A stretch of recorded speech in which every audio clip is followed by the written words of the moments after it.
welcome Penn President Amy Gutmann.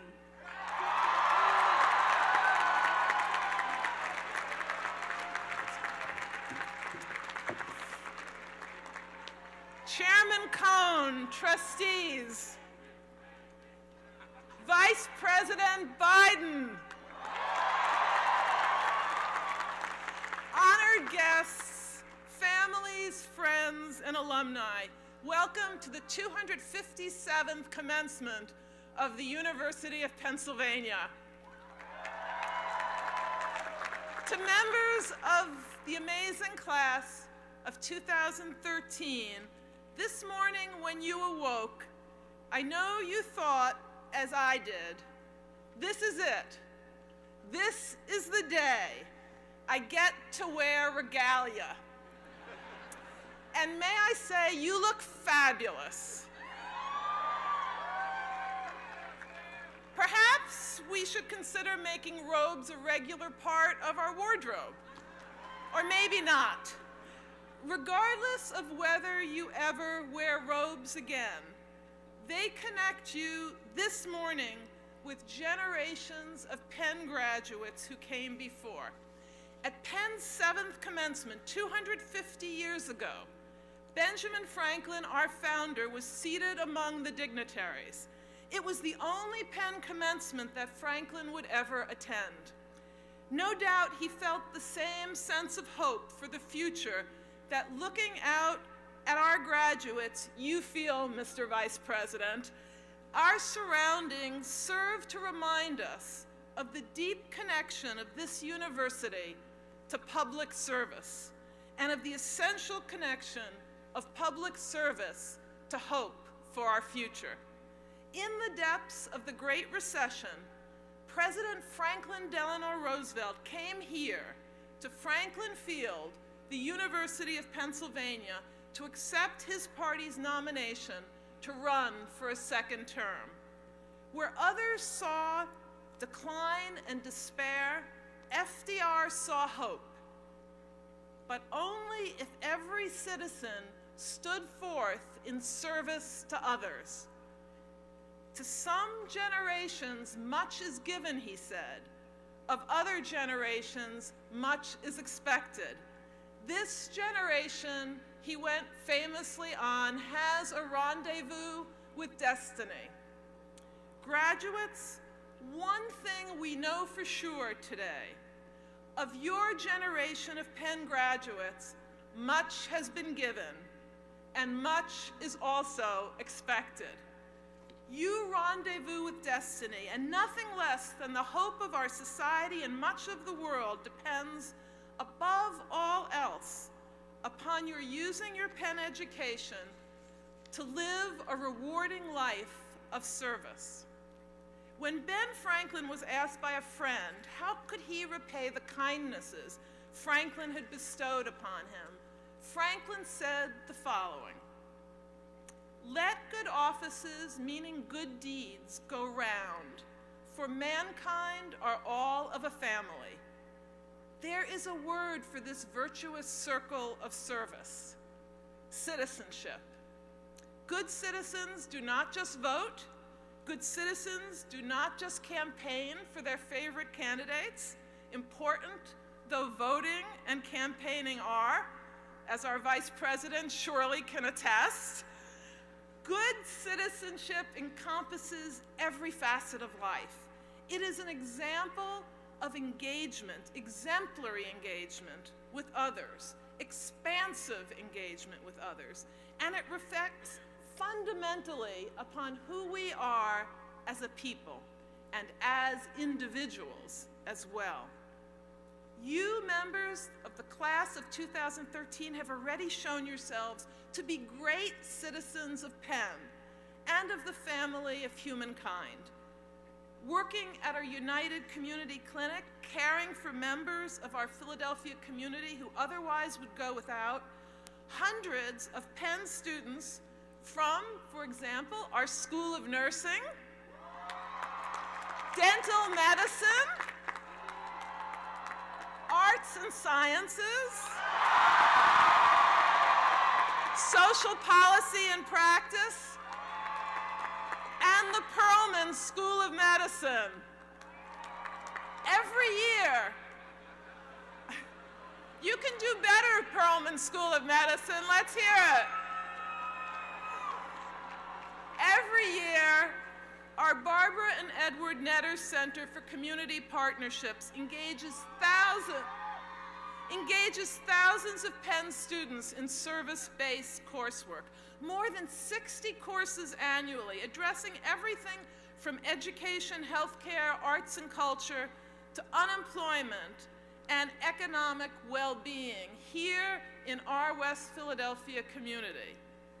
You have demonstrated that the best way to combine learning well and living well is by serving others. Yet, I know you also can't help but wonder, with some anxiety, what lies ahead.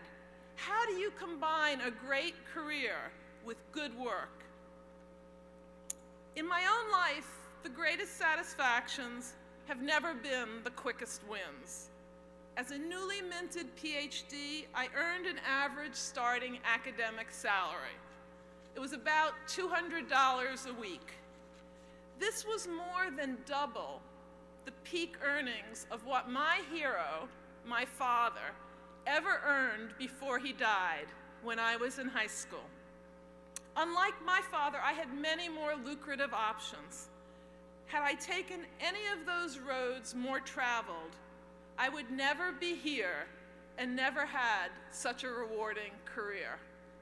The contributions of a Penn education can never be rightly measured by your first paycheck or even your lifetime earnings. At the end of the day, it won't be what you take, but what you give that really matters.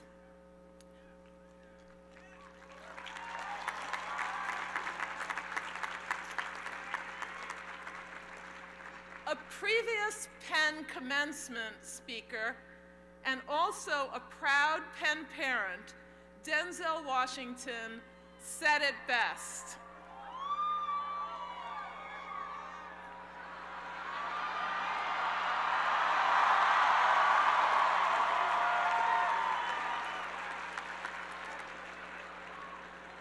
I should have him say it, but I'll say it. Of every funeral procession, he asked, you've ever seen, how many times has the hearse been pulling a U-Haul? Think about it. There are so many ways everyone can serve, and it's never too soon to start.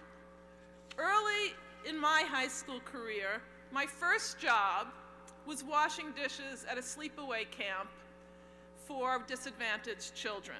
I later became a counselor at this camp, and I still count time with those children as among the most satisfying summers of my life. Like almost all my campers, 10-year-old Dana's family was on assistance.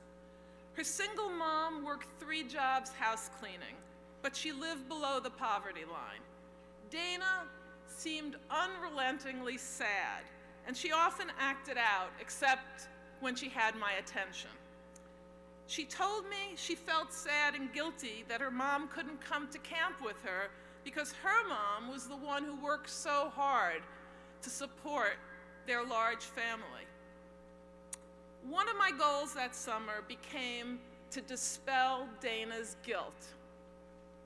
Now, dispelling guilt doesn't come naturally to anyone who, like me, was raised by a Jewish mother and father. But being happy and guilty, now that might be possible. And I was also taught that to save one person is to save the world.